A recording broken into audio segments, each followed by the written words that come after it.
미국에서 제가 유학할 때에 조경하시는 집사님을 따라다닌 적이 있었습니다. 나뭇가지들과 나뭇잎들을 잘라주어야 했던 그런 일을 했습니다. 새로 난 나뭇잎들 보면 참 예쁜 그런 모습을 하고 있습니다. 신선한 모습들도 하고 있죠.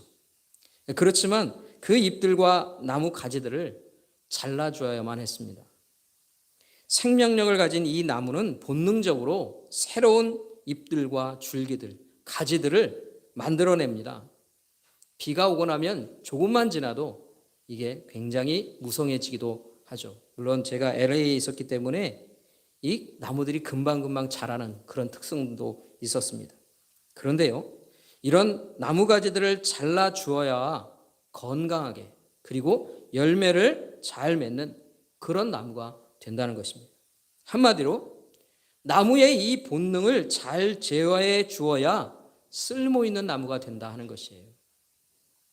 이것은 우리 인간에게도 마찬가지입니다. 우리에게는요, 본능과 같은 생활 습관들이 있어요. 편리한 것, 편한 것, 재밌는 것, 즐거운 것. 그것을 최고로 여깁니다. 우리의 육체의 편안함, 즐거움만을 따라 살려는 우리의 본능과도 같은 생활 습관들이 우리에게 있다는 것이에요. 이런 본능을 따라서만 우리가 살게 된다면 어떨까요? 그러면 우리의 몸은 망가집니다. 우리의 육체가 망가진다는 것이에요.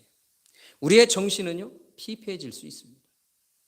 그래서 우리의 본능과 같은 우리의 육체의 원함, 이 육체의 본능, 이런 것들을 따라 사는 것이 아니라 이런 것들이 적절하게 제어될 수 있어야 한다 하는 것이에요. 사실 우리가 그런 제어들을 스스로 잘 하고 있어요. 성인들이 그렇게 해왔기 때문에 우리가 건강하게 우리의 정신이 피폐해지지 않고 우리가 살아갈 수 있었다 하는 것이죠. 오늘 본문에 보면 하늘로 승천하신 예수님을 바라보는 이 제자들의 이야기가 오늘 본문에 쓰여지고 있습니다. 제자들이 예수님이 떠나시는 그 모습을 보았던 거예요. 승천하시는 예수님의 모습, 그것을 보면서 제자들이 어떤 생각을 했을까요? 사실 예수님의 승천하시는 모습은 우리가 보진 못했지만 참으로 신비로운 모습이었을 거예요. 왜냐하면 세상 어느 누가 하늘로 승천하는 사람을 본 적이 있겠습니까? 그런 얘기를 들어본 적도 없죠. 세상에 유일무이한 거예요. 그러나 예수님께서 하늘로 승천하시는 이 모습을 그들이 봅니다. 얼마나 신비한 모습이냐는 것이에요. 뿐만 아니라 예수님의 승천하신 모습은 너무나도 영광스러운 모습이었습니다. 죽음을 이기고 부활하신 예수님이세요. 그 예수님께서 이제 하늘로 올라가십니다. 이것은요, 예수님께서 그 이전부터 계속해서 말씀하신 것이 이루어지는 일이에요. 여러분, 하나님의 보좌 우편으로 가시는 것입니다. 이전에 예수님께서 계속 제자들에게 뭐라고 얘기하십니까? 세상 사람들에게 뭐라고 얘기합니까? 나는 하나님의 아들이다는 거예요. 하나님이 보내신 하나님의 아들이다. 그것을 사람들에게 그리고 예수님의 제자들에게 늘 얘기하셨다는 것이에요.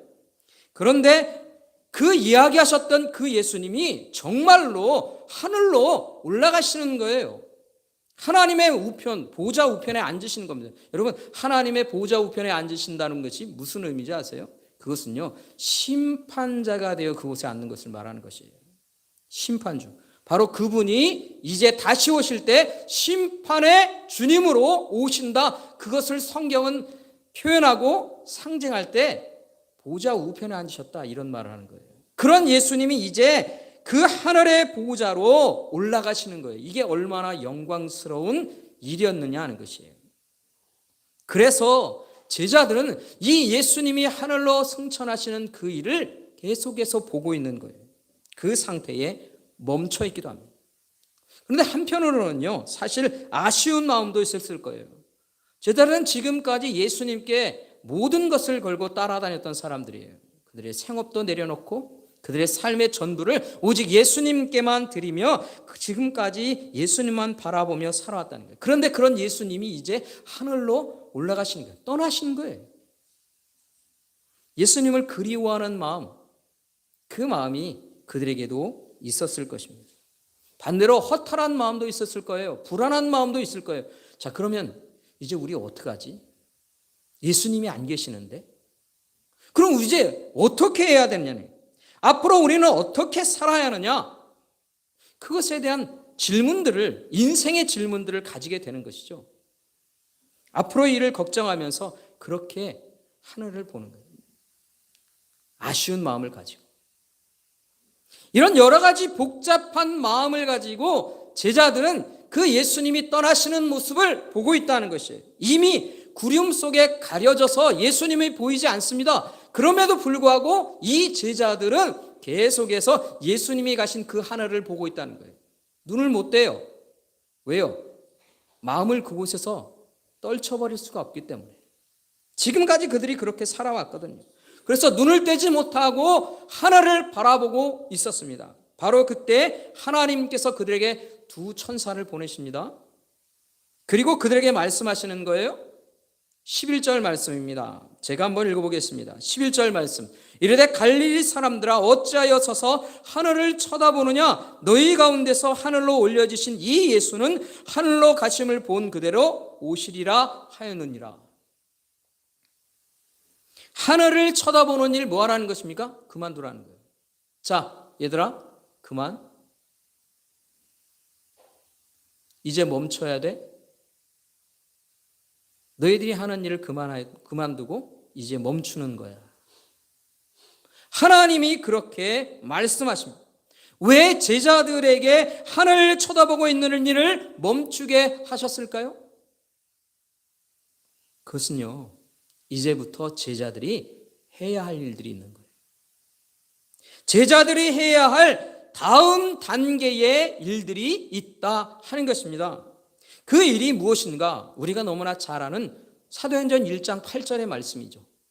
우리 다 같이 사도행전 1장 8절을 한번 외우시든지 읽어보시든지 함께 하겠습니다. 함께 합니다. 오직 성령이 너희에게 임하시면 너희가 권능을 받고 예루살렘과 온 유대와 사마리아와 땅끝까지 이르러 내 증인이 되리라 하시니라.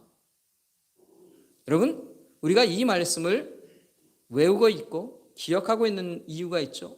이 말씀은 예수님께서 승천하시기 전 제자들에게 하신 마지막 부탁, 지상 명령입니다. 너희들이 이 땅에서 이 일을 이루어야 한다. 제자들이 세상 끝까지 가서 예수님의 증인이 되어 사는 것, 제자들의 사명입니다. 이 일을 잘 감당할 수 있기 위해서 이제 성령께서도 오실 것이다. 그래서 이제부터 성령이 일하시는 시대, 바로 성령의 시대가 시작되는 겁니다. 성령의 일하심과 성령의 역사하심을 통해 예수께서 그리스도시다, 구원자시다 라고 하는 것에 대한 선포가 이루어지고 그 예수님을 증거하는 시대가 되는 겁니다. 그게 바로 이제 새롭게 시작하는 시대인 것입니다. 성령의 시대. 이제 제자들은요, 이 성령의 도우심을 통해서 예수님의 뒤를 이어서 이제 하나님의 나라의 일을 감당하는 거예요. 하나님의 이 나라의 일들을 그들이 이루어가는 거예요. 그래서 이 제자들은 이 사명을 감당하는 그 다음의 일이 있다 하는 것이에요. 그래서 하나님께서 천사들의 통해서 말씀하시는 거죠. 스탑. 그만하라는 거예요. 그런데요, 계속해서 만약에 제자들이 하늘만 바라보고 있다. 여러분, 제자들이 하늘만 바라보고 있는 것은 사실은요, 인간의 본능과도 같은 것이에요. 인간의 본성 속에 있는 것을 그대로 드러나는 것입니다. 하늘을 바라보고 있는 것은 예수님을 그리워하는 마음의 일로 인하여서 그들이 그 마음이 끌려가는 거예요. 신비한 일들이 일어난 이 상황 속에서 벗어나지 못하는 그런 마음, 벗어나고 싶지 않은 그 마음이 그들을 잡고 있는 거죠. 신비한 일에서 어떻게 눈을 뜨겠어요? 떼고 싶지 않죠. 그 길을 계속 보고 싶은 것이죠. 여러분, 얼마 전에 우리가 우리나라에서 우주선을 쏘았지 않습니까? 인간의 눈은 그것을 계속 볼 수가 없죠. 그럼에도 사람들은 그것에 계속해서 관심을 갖고 있습니다. 호기심이죠. 신비한 것에 대한 그런 마음들이 계속 이끌어가는 겁니다. 이게 인간의 본능 속에 있는 것이죠. 그러나 이런 본능을 제어하지 않고 그대로 몇 시간, 아니 몇 달, 몇 날 동안 계속해서 그곳에 머물러 있다면 어떨까요? 예수님께서 가신 그대로 오신다고 했잖아. 그러니 이곳은 거룩한 곳이야. 예수님이 승천하신 곳이잖아. 이곳에 우리는 있어야 해. 이곳을 떠나면 안 돼. 이 신비한 일이 일어난 일 또 일어날 거야. 왜? 예수님이 그대로 오신다고 했잖아. 그러니까 이곳에 우리는 머물러야 해. 텐트 지을까? 텐트 짓고 이곳에서 계속 있으면 되는 것 아니야? 계속해서 이곳을 떠나지 않고 이곳에 마음을 두고 있는 그런 상태였다면 어떻겠느냐는 것이. 이 본능에 이끌려 그곳에 머물러만 있는 사람이 되었다면 어떻겠느냐 하는 것이에요. 주님께서 그들에게 주신 이 지상의 명령, 그들의 사명 감당할 수 있을까요? 그래서 그들은요, 자신들의 원함과 이 본능을 꺾어야만 하는 겁니다. 그것을 내려놔야만 하는 것이에요. 제자들의 삶이라고 하는 것은 바로 이런 것입니다. 이 땅에서 우리에게 가르쳐주는 우리의 인생에 있어서 우리의 삶에 있어서 본능과도 같은 그들을 우리는 내려놓는 거예요. 꺾는 거예요. 그렇게 살아가는 거예요. 그게 바로 그리스도인들의 삶이라는 것이에요. 우리가 나의 원함과 나의 본능에 충실하려는 이 마음을 붙들고 고집하고 있다면 제자의 삶은 살 수가 없는 거예요.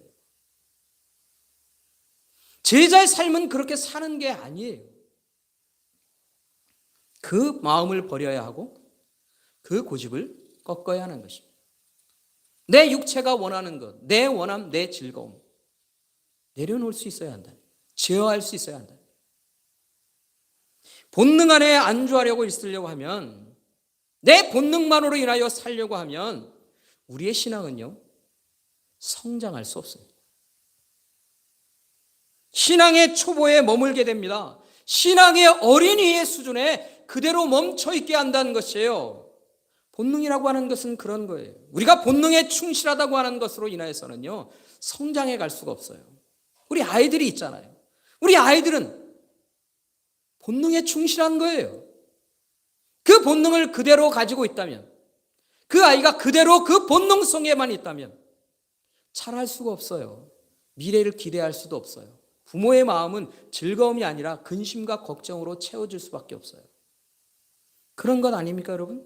우리 아이들이 그 본능을 이겨내고 좀 더 성숙한 사람들이 되어서 자기 자신을 제어할 수 있을 때 그 아이들이 성장하고 성숙해 가는 것을 부모가 보고 기뻐하고 즐거워하는 것이죠. 그런 것 아닙니까? 제자의 삶이라고 하는 것, 신앙의 삶이라고 하는 것, 신앙의 수준이라고 하는 것들이 바로 그런 것입니다. 성장해 가기 위해서는 우리 주님의 말씀을 따라서 내 자신을 내려놓기도 하고 내 자신을 제어하기도 하고 하나님의 뜻 앞에 내 인생을 맡기며 살기도 해야 하는 참으로 피곤하고 어려운 일이 되기도 한다 하는 것이에요. 여러분, 본능을 제어하고 성숙한 그리스도인으로 사는 길, 우리가 가야 하는 길임을 꼭 기억하시길 간절히 소원합니다. 아멘입니까? 이 제자들이요, 이제 하나님의 말씀을 따라서 하나님을 바라보는 일들을 내려놓습니다. 그리고 이 제자들이 돌이킵니다. 그리고는 예루살렘으로 다시 돌아옵니다. 오늘 성경 본문에는 안식일에 갈 정도 되었다. 그래서 주석에서는 한 1, 2km 정도, 2km, 3km 그 안에 간단한 길, 몇 분이면 올 수 있는 그런 길에서 이제 돌아옵니다. 그리고 제자들이 한 일이 뭘까? 그 일이 뭔가 하면 함께 기도하는 일이었습니다.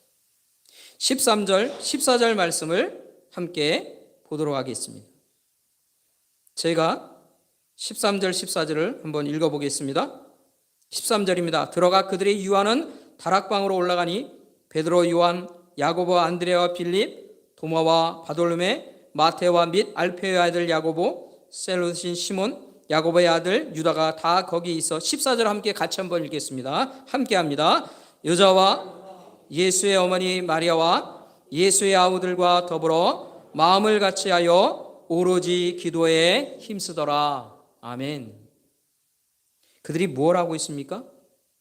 함께 모여 한 마음으로 기도합니다. 뭘 위해 기도했을까요?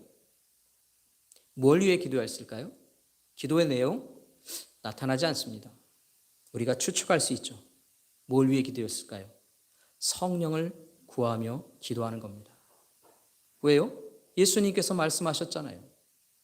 성령이 너에게 임하실 것이다. 성령을 구하라는 것이죠. 그 성령이 임하시면 뭐합니까? 뭘 하려고 성령을 구하고 있었을까요? 성령이 임하시길 위해 왜 기도하느냐는 거예요. 성령이 임하시면 예수님께서 맡겨주신 그 사명, 즉 증인으로서 사는 그 일들을 감당하기 위해 성령을 구하고 있는 거예요. 여러분, 주님의 제자된 그리스도인들이 예수님의 증인으로 산다고 하는 말, 이게 무슨 말일까요? 이게 무슨 의미일까요? 여러분, 예수님의 증인으로 산다는 것은 내가 알고 있는 예수님, 나의 예수님, 그분이 나만의 예수님이 아닌 분이 되게 하겠다는 것이에요. 나만의 예수님이 아니라 우리 모든 사람들의 온 인류의 예수님이 되는 그 일을 하겠다는 것입니다. 나만의 예수님이 아닌 모든 인류에게 구원을 주시는 분이 되도록 하겠다 하는 것이 나만의 구원이 아닙니다. 모든 사람들이 구원 얻게 하는 일에 내가 그 일을 하겠다라고 하는 뜻이 있는 거예요. 나만 은혜 누리는 것이 아니라 모든 사람들이 함께 하나님의 은혜 속에 살게 하겠다라고 하는 일입니다. 이 일을 위해 성령께서 임하시기를 간절히 구하는 거예요. 여러분, 성령께서 임하시기를 위해 기도하는 것, 그것은요 각자 입으로 기도하는 것이죠. 여러분, 기도라고 하는 것은 각자가 하는 거예요. 각자가 하나님 앞에 기도하는 겁니다. 그런데 그들이 각자 기도해서 이루어지길 원하는 일, 그 일이 무슨 일입니까? 똑같은 하나의 목표가 이루어지기 위한 기도인 거예요. 똑같은 하나의 목표. 그 일이 뭡니까? 증인되는 일입니다. 내가 하나님 앞에 기도합니다. 각자 하나님 앞에 기도합니다. 그런데 우리의 목표는 똑같은 거예요. 뭘 위해? 증인이 되어 사는 일을 위해. 예수 그리스도를 증거하며 예수 그리스도의 구원을 모든 사람들이 함께 누리며 예수 그리스도의 그 은혜를 함께 누리며 살도록 하기 위해 각자가 함께 기도하고 있다는 거예요. 여러분, 그게 바로 이 제자들이 하는 기도인 거예요. 성령을 구하는 기도가 바로 그런 것입니다. 성령을 통해 하나의 동일한 목표가 이루어지게 하는 것입니다. 그런데 그 기도를 각자 하고 있는 거예요. 이게 뭡니까? 이게 공동체인 거예요. 이게 공동체입니다. 이것이 하나님의 사람들이에요. 그리스도인들이에요. 성도들이다. 여러분, 이게 바로 교회예요, 교회. 이것이 참된 교회 공동체인 것입니다. 참된 공동체, 교회 공동체라고 하는 것은 각자가 하나님 앞에 나의 인생을 두고 하나님 앞에 기도합니다. 그런데 그 기도가 무엇을 위한 기도입니까? 내 인생이 어떤 인생이 되길 원하는 기도입니까? 내 인생이 바로 하나님을, 예수 그리스도를 증거하는 그 증인으로서의 삶을 위한 기도도 하는 것이에요. 그래서 교회 공동체는 예수 그리스도의 증인이 되기 위해 그렇게 기도하는 기도 공동체인 것입니다. 사랑하는 성도 여러분, 우리가 이것을 잊지 말아야 합니다. 예수님께서 우리에게 이 땅에서 남겨주신 기도하는 것, 목표하는 것, 우리의 삶에 기도해야 될 이유, 그리고 목적, 그것은 증인으로서의 삶인 거예요. 이 거룩한 공동체가 교회 공동체인 것입니다. 교회가 어디입니까? 이 건물입니까? 제가 늘 말씀드립니다. 교회는 건물이 아닙니다. 교회는 우리 공동체를 이루는 말입니다. 이곳은 예배당입니다. 장소입니다. 건물입니다. 건물이 서 있는 것을 가지고 교회라고 말하는 게 아니라 그 안에 하나님의 마음을 품고 하나님의 명령을 따라 함께 기도하며 하나님의 그 목표를 향해 증인으로의 삶의 공동성을 가지고 기도하는 것, 그게 교회인 것이에요. 그래서 세상의 모든 예수 그리스도의 이름으로 세워진 공동체는 교회라고 하는 하나에 다 포함되어 있는 거예요. 그래서 공교회라고 우리가 얘기하는 것입니다. 사랑하는 성도 여러분, 우리가 이 거룩한 교회 공동체를 이루며 살고 있을까요? 내가 그 공동체를 위해 살고 있었느냐, 살아가고 있느냐, 살 것이냐 하는 질문입니다. 우리가 각자 기도하지만 모두가 동일한 목표를 위해 기도하고 살고 있었느냐? 우리는 예수님이 모든 사람들의 예수님이 되기 위한 그 기도로 살아가고 있었느냐? 그리스도인들은요, 각자 하나님 앞에 기도하면서 각자 인생의 목표를 가지고 하나님 앞에 기도하고 삽니다. 하나님, 내가 이런 삶을 삽니다. 하나님, 나의 삶을 도와주시고 나의 소원하는 일들을 이루어 주옵소서. 우리 자녀들을 하나님 앞에서 이렇게 세워 주옵소서.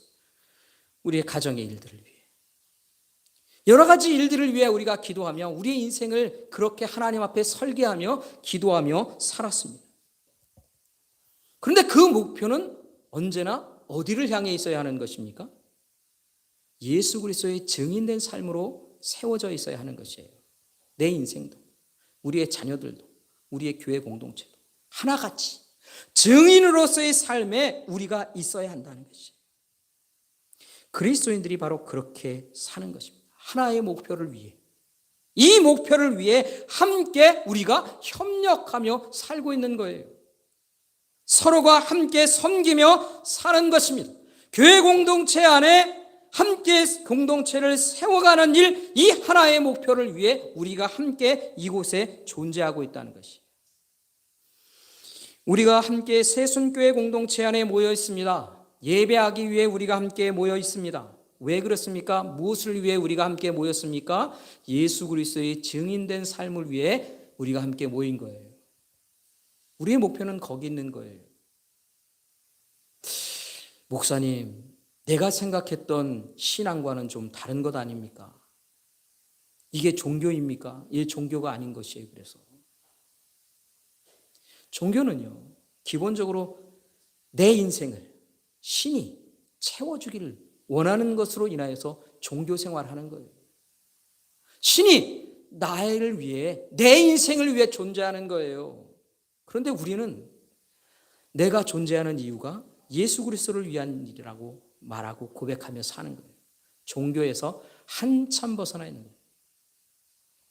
그러나 여러분, 우리가 이 목표를 향해 살아가는 일, 잘못된 일이 아닙니다. 하나님께서 성경을 통해 우리에게 말씀하신 진리의 길인 것을 우리가 고백하며 살아갈 수 있기를 간절히 소원합니다. 그래서 우리가 함께 이 증인된 삶을 위해 함께 교회에 모인 거예요. 왜? 우리가 지식이 부족하잖아요. 하나님을 잘 모르잖아요. 예수 그리스도가 누군지 잘 모르잖아요. 그래서 배워야죠. 그 지식을 갖기 위해 우리가 함께 교회 공동체로 모여서 함께 생활하며 주의 말씀을 나누며 그 말씀을 따라 살기 위해 함께 협력하고 합심하여 기도하기도 하고 우리의 부족하고 연약한 것들을 채워가기도 하는 것입니다. 그래서 그 지식들을, 예수님에 대한 지식들을, 성경에 대한 지식들을 우리가 채워가는 거예요. 그게 교회 공동체가 모여있는 이유이기도 한 것이에요. 왜? 증인된 삶을 위해. 배우고 익히며 또 함께 협력하고 섬김의 일들을, 봉사의 일들을 감당합니다. 왜 그랬습니까? 성숙해야 증인으로 살 수 있기 때문인 것입니다. 교회 안에서 그것을 배우는 거예요. 내가 섬김의 일들을 감당합니다. 성숙해가는 것입니다. 신앙인으로. 내가 봉사의 일들을 감당합니다. 성숙해가야 그 일들을 감당할 수 있기 때문입니다. 무슨 일입니까? 증인으로의 삶이라는 거예요. 증인으로서 살기 위해 이런 일들을 익혀야 합니다. 여러분, 성숙하지 못한데 어떻게 증인이 될 수 있을까요? 너나 믿어, 너나 잘해. 그런 얘기 듣는 거 아닙니까? 그리스도인들이 왜 그런 일이 됐습니까? 성숙하지 못하거든요. 성장하지 못했거든요. 그걸 교회 안에서 배우지 못했거든요. 누리지 못했고 나누지 못했고 내가 행하지 못한 거예요. 알지도 못하는 겁니다. 그러니 증인으로서의 못 사는 것이에요. 그것을 우리가 깨치고 하나님 앞에 성숙하고 성장하고 하나님 앞에 그 예수님에 대한 지식을 더 풍성하게 누리고 성령의 충만함을 더 누리며 살기 위해, 그리고 증인되어 살 수 있도록 하기 위해 교회는 모이는 것입니다. 공동체는 그렇게 세워지는 것입니다. 그리고 함께 기도하는 거예요. 하나님, 증인으로 살게 하여 주옵소서. 이 하나의 목표를 향해 우리가 살아가고 있습니다. 그러면 우리가 교회 공동체 안에서 예배당에 모이기만 하면 증인으로서의 삶을 사는 것이 됩니까? 아니죠. 우리가 증인으로 살기 위해 교회 공동체 안에만, 교회 안에만, 예배당 안에만 모이면 이 일은 될 수가 없어요. 그래서 우리가 각자 삶의 현장으로 나아가는 것입니다. 교회는 그래서 모이고 흩어지는 공동체인 것이에요. 그래서 삶의 현장으로 나갑니다. 주님께서 내게 맡겨주신 그 사명을 감당할 수 있는 그곳으로 가는 것이에요. 하나님이 내게 왜 그 직업을 주셨을까? 하나님이 내게 왜 그 회사를 내게 들어가게 하셨을까? 내가 왜 그 일에 마음을 두고 일하게 하셨을까? 그 모든 것들이 하나님이 내가 사명을 감당하기 위한 길로, 그 장소를 내게 허락해 주신 것이죠. 그래서 우리는 이 삶의 현장으로 사명을 감당하기 위해 가는 것입니다. 각자 삶의 영역 속에서 예수 그리스도의 주인 되심을, 예수 그리스도의 증인되어 사는 것을 나타나기 위해 우리는 삶의 현장으로 가는 것입니다. 사랑하는 성도 여러분, 오늘 내가 서 있는 곳이 어디입니까? 내가 무엇을 바라보고 서 있습니까? 아직도 나는 하늘만 바라보고 사는 그런 삶을 살고 있는 것은 아닐까요? 그 본능에 충실한 삶을 따르기 위해 내 자리가, 내 눈이, 내 마음이 그곳만을 향해 있는 것은 아닌지를 우리는 살펴야 하는 것입니다. 나의 유익과 즐거움만을 위한 그 자리에 그대로 서 있어서는 안 됩니다. 우리 주님께서 하늘만 바라보고 있는 그 제자들이 아니라 삶의 현장으로 나아가 증인이 되어 사는 그 삶의 일들을 우리 주님께서, 우리 하나님께서 그 제자들에게 말씀하신 것처럼 우리도 우리의 삶을 증인된 그 삶으로 나아갈 수 있도록 내 생각을, 내 마음을 바꿔가야 하는 것입니다. 우리가 증인되어 살 수 있도록 성령께서 도우실 것입니다. 간절한 마음으로 성령을 구하고 내가 증인된 삶으로 살아갈 수 있기 위해 구하시기 바랍니다. 성령 하나님, 나를 강하게 해주십시오. 나를 담대하게 해주십시오. 나를 지혜롭게 해주십시오. 그래서 예수 그리스도의 증인으로서의 삶을 살아갈 수 있게 해주십시오. 나의 유익만을 위한 그 삶에, 그 자리에 머물지 않도록 참으로 하나님이 원하시는 그 삶의 목표를 향해 달려가도록 하나님께 성령을 구하십시오. 그리고 성령께서 우리의 마음속에 오실 때에 그 성령 하나님께서 때로 우리의 성품을 바꾸십니다. 우리의 마음을 바꾸십니다. 왜 바꾸십니까? 주님의 마음을 닮은 모습으로 우리를 바꿔야 하기 때문에. 여러분, 증인이 된다고 하는 것에 누구의 증인이 되는 것입니까? 예수 그리스도의 증인이 되는 것이에요. 그 예수 그리스도의 마음 내가 닮아야 하는 것입니다. 예수 그리스도의 성품 내가 닮아가는 것입니다. 그래서 내가 예수 그리스도를 나타내며 증인으로서의 삶을 사는 것입니다.